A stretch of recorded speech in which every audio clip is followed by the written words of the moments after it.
Hello and welcome back to another video. In this problem, we're told that in an experiment, a heated cup of coffee is removed from a heat source, and a cup of coffee is then left in a room that is kept at a constant temperature. We have a graph which is showing the temperature in degrees Fahrenheit of the coffee immediately after being removed from the heat source and at 10-minute intervals thereafter. We're asked, of the following, which best approximates the temperature in degrees Fahrenheit of the coffee when it is first removed from the heat source? So what is this going to be represented with in the graph?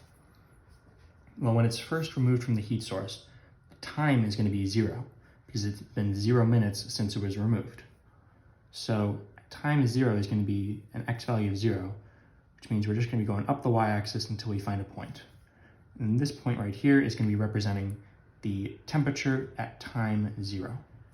What is that? Well, if this hash is 160 and this one is 120, then this one is halfway in between that, so we can call that 180.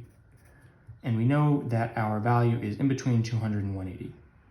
And you could make some guesses, and maybe they'd be right, maybe they'd be wrong, but we know that our temperature is in between 200 and 180.